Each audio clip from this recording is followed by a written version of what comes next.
you've done is you've now depleted your weapons systems that you were originally going to use against us. And now you're coming to us asking for the rare earth minerals that you need to build those weapons so that you can attack us in 2 years. So this was great. We're really glad you did this because you've now weakened yourself dramatically. That's how he's helped the Chinese. But the fact that he confirmed what Marco Rubio said, at the outset of this war, it was because of Israel. And the whole nuclear red herring, that's what's really so absurd, because the United States was trying to destroy Iran, the Islamic Republic, well before they were even had a viable nuclear enrichment program. So the nuclear weapon, the so-called quest for a nuclear weapon by the Iranians, which they've always said they weren't doing, that's just been an excuse for us to try to destroy Iran. And country where the United States engineered a coup or an Orange Revolution or however you want to call it, and the people organically, this was an internal revolution. They stood up and tossed out the U.S. puppets. And we've never forgiven them for that. It's important for the American people to understand that from the moment, when the students took over the U.S. Embassy, held Americans hostage for 300 plus days, launched the career of Ted Koppel, it was during that period that Jimmy Carter signed a finding that authorized the CIA to begin working with Saddam Hussein and the Gulf Arabs. He worked with the Gulf Arabs to collect the money that was going to fund Saddam's war that Saddam launched against Iran. And then we began under Reagan providing chemical weapons, biological weapons, and intelligence to Iraq to attack Iran.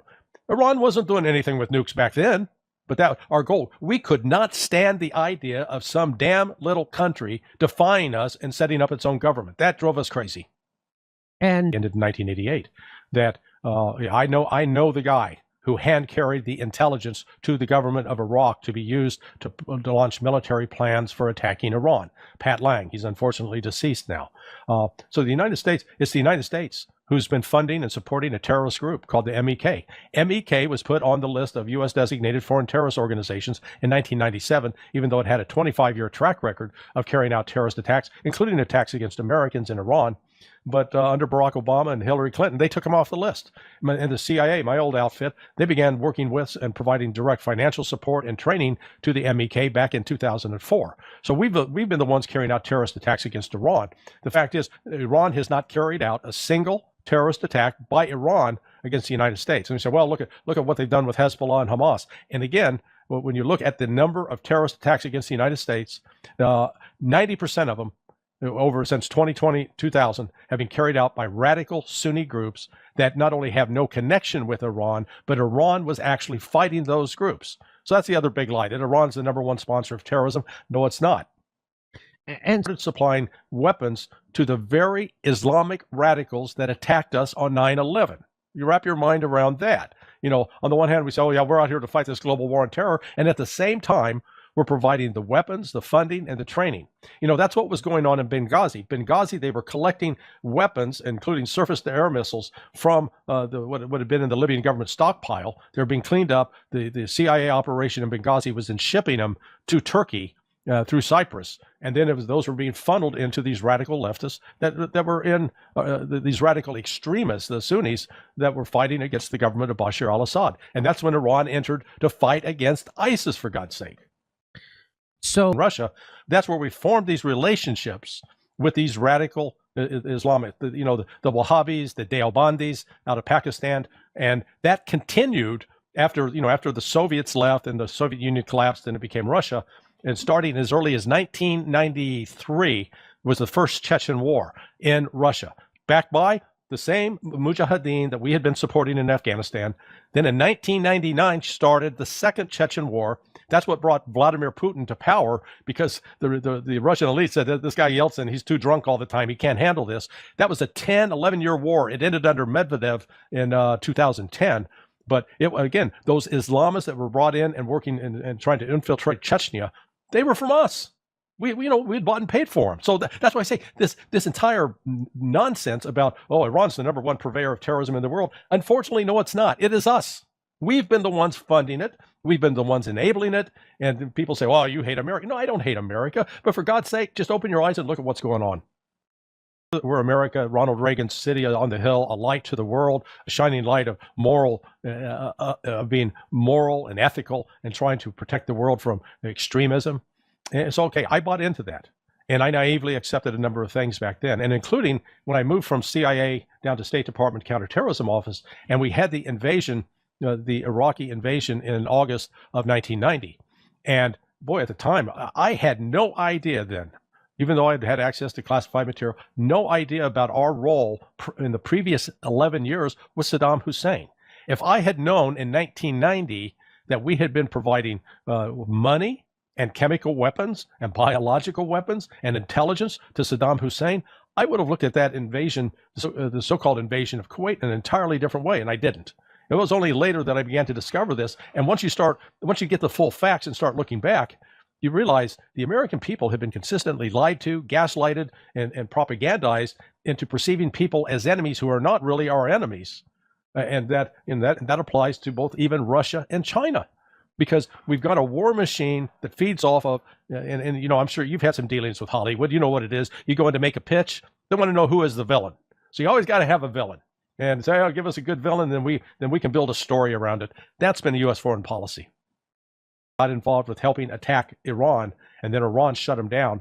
There are 5 key commodities, Jimmy, that drive the world economy. It's not oil, everybody knows about. Liquid natural gas is another one, but urea, sulfur, and helium.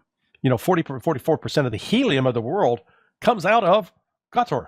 And then when you look at urea and sulfur, you say, well, so who cares about that? Urea and sulfur are critical to the production of fertilizer. That's right. I didn't know that.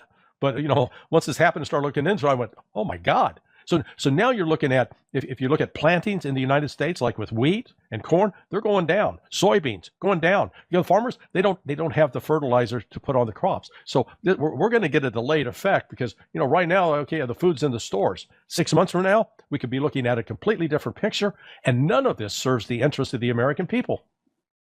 I was involved in Iran-Contra back in the 1980s. Oh, boy. And I had firsthand experience. I wrote regularly for the Presidential Daily Brief and saw that I would provide George H.W. Bush, first it was Ronald Reagan, then it was George H.W. Bush, provide him with information about what was actually happening, but he would do the opposite, or he would react as if he hadn't been told that. So I don't know if it's a matter that on the analytical side, they're not telling them the truth, or they're telling them the truth and the president's ignoring. So that's on the one hand. On the operation side, though, they get their own. It's like an in-house operation, and there's no accountability. Remember that the woman, the CIA chief of station in London, Gina Haspel, she was working closely with the Brits in the whole Russiagate affair. She was helping try to destroy the Trump candidacy before he got elected. She was directly involved in all of that, and yet, who does Trump put in charge of the Directorate of Operations? Gina Haspel. You know, so the message that gets sent throughout the community basically is, hey, we can do whatever the hell we want, and we're not going to, and he's not going to stop us, which is exactly what has happened. It involves not just people from the CIA, but people from other agencies like the FBI, like the Department of Defense. And initially, they were focused upon collecting intelligence on all presidential candidates. They were there to support the election of Hillary Clinton. And they were even collecting intelligence on Bernie Sanders back then. Once by December of 2015, going into January 2016, it became clear that Trump had the momentum. Then the whole intelligence apparatus, not just the U.S. intelligence apparatus, but the British intelligence, the Australians, they all coalesced. And there was a massive campaign to paint Trump as a danger. And the reason was they feared he was going to follow through on his efforts to take the United States out of NATO or to reduce NATO. And there was also concerns that he might not support Project Ukraine, which was in the works. And then that effort to destabilize his government continued. Now, you could say in retrospect, in light of what Trump has now done in this last 12 months, that maybe they had a reason to try to keep him out of there in light of his now starting a new war with Iran and destabilizing the U.S. economy. But there was a coordinated effort. It wasn't just domestic. CIA cooperated with the FBI, but they are also working and cooperating with the British intelligence, Australian intelligence, and others. And from the very beginning, Yeltsin said, "Hey, let us become part of NATO." Putin reiterated those requests in 1999 and 2001, rebuffed first by Bill Clinton and then by George W. Bush. But it was in 1995 that the NATO established a de facto NATO base in Yavoriv, which is in western Ukraine. That became the de facto NATO presence, and the number of exercises, military exercises that NATO began conducting with Ukraine has started accelerating. And in fact, when you look at the countries, because I spent 24 years scripting exercises for U.S. military special operations forces, so I know what the patterns are and what to look for. In this case, that by 2016, the country, there was one country that was not a NATO member that had been the center for NATO exercises more than 22 other members of NATO, and that was Ukraine. So we had made Ukraine a de facto member of NATO going back to 1997. And this plan was to use Ukraine as a battering ram to weaken and destroy Russia, break Russia up, take control of its resources. That was the plan. Violate those, I'm going to put you in prison. He was very upfront about it. Most of them agreed to do it. Miguel Khodorkovsky, he was one of the ones that opposed it. He went to jail. But that was the first one. And then comes the 2003 invasion of Iraq by the United States. The country that opposed it was Vladimir Putin. And boy, if you go back, I went back and looked at, tracked public press, the press coverage. Prior to 2003, press coverage of Putin was pretty positive. Really? What a great guy. He's shown up on like the Rosie O'Donnell show or something like that. And then after he opposed us invading Iraq, all of a sudden, he's a bad, bad man. Yeah. George. Capability. To actually try to attack Iran, which has an army of between the Revolutionary Guard Corps, the Bashi, which is basically a militia, National Guard, and then the regular army. They've got over 1 million guys. And so normally an attacking force with those kinds of numbers, you need 3 to 4 million people. We don't have that. It would take us 1 to 2 years to try to build that size of force up. So that's point number one. Point number two, let's say we had that number. Where are you going to assemble them? Because we saw during the Gulf, the first attack or the second attack on Iraq back in 2003, we assembled 165,000 soldiers in Kuwait and Saudi Arabia. Saddam didn't have any effective Scud missiles. What the Iranians have now, though, are drones, short-range ballistic missiles, intermediate-range ballistic missiles, and cruise missiles. They would devastate any troop assembly of any size. So that creates a real security issue. And as you correctly noted, in this, their immediate response to the attack on February 28th was to take out 13 U.S. military bases. The U.S. has turned out to be like a bad mafia, Don. The mob goes out to the pizza shop, the pizza owner, and says, hey, you need to buy some insurance. Otherwise, your shop's going to burn down.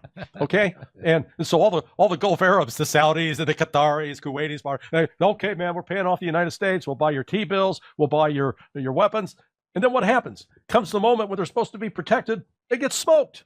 And they're going, hey, my pizza shop got burned down. And the United States says, what are we going to do? So, right there, the United States exposed that it can't protect them. So that leaves the United States with maritime power. What can that do?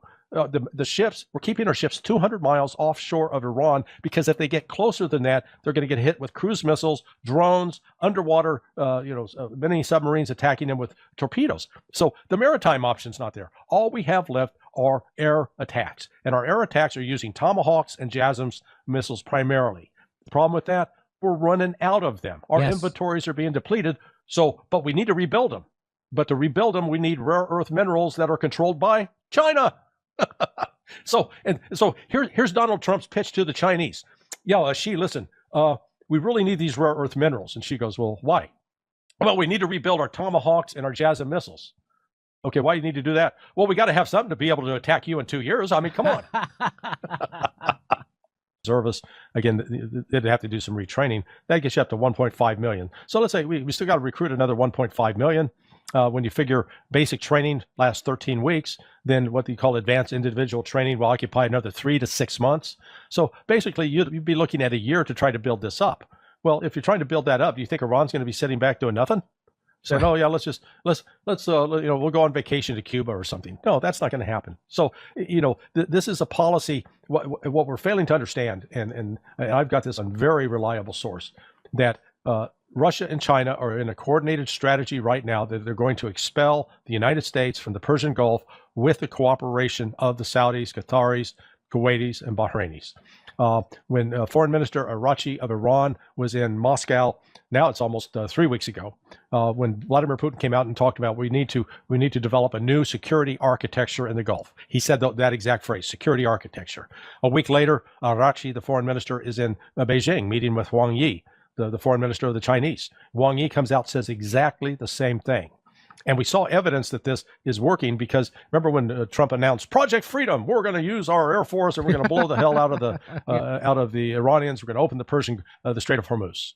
And 36 hours later, he goes, never mind, money that you've taken, because the money that the United States is holding was paid by the government of Iran when the Shah was in power to buy U.S. weapons. The Shah fell out. We decided not to deliver, but we held on to the money. They want that. They want us to recognize that the Strait of Hormuz is permanently under Iranian control, along with Oman.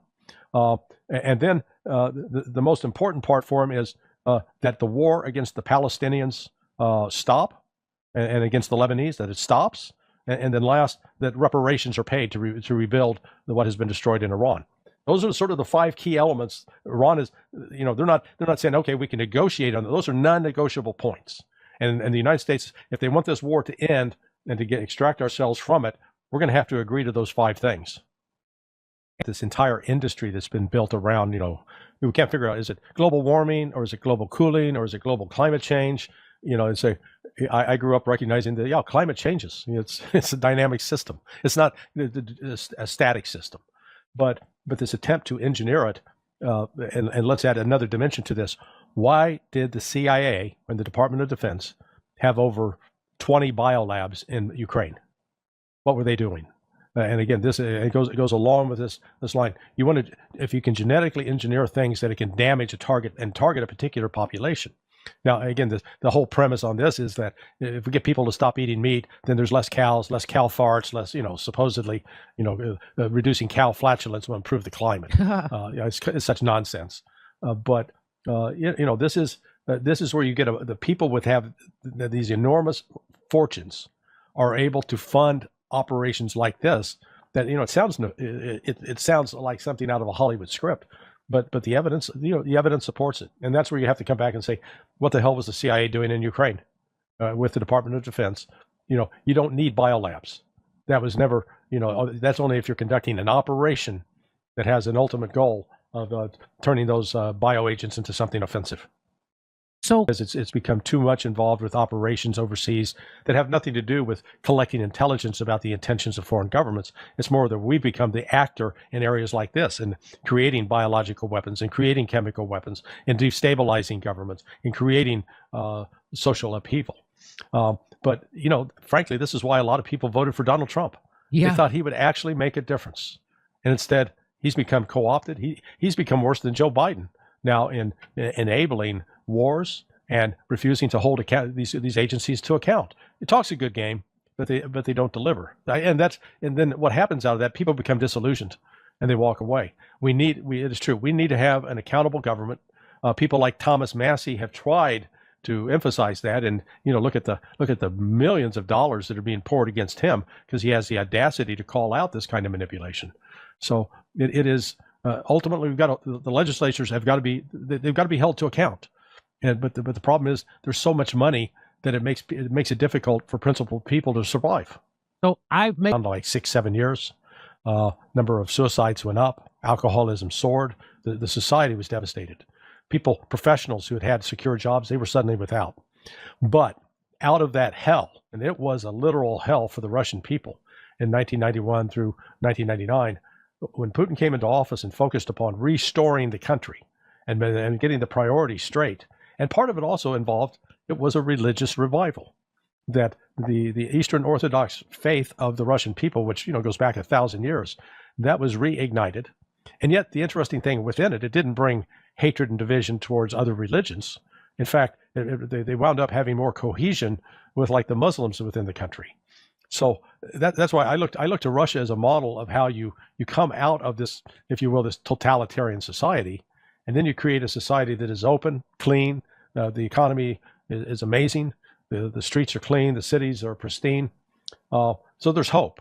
But I think we're going to have to pass through a very dark time in this country for that to happen. And I think your instincts on that are exactly right. It's going to happen to the folks out in Nevada, where they've been informed that hey, you got to find your own electric company now, Yeah. because all the power is going to be going to this data center. Right. Now that whether you're a Democrat, Republican, Independent, Communist, that affects everybody, and it's those kinds of events that I think are going to kick off a reaction. That kind of reaction that starts spreading, where the government has been so out of touch with the needs of the average American, and then instead of creating a society that where there is some opportunity for advancement, instead it's becoming increasingly segregated.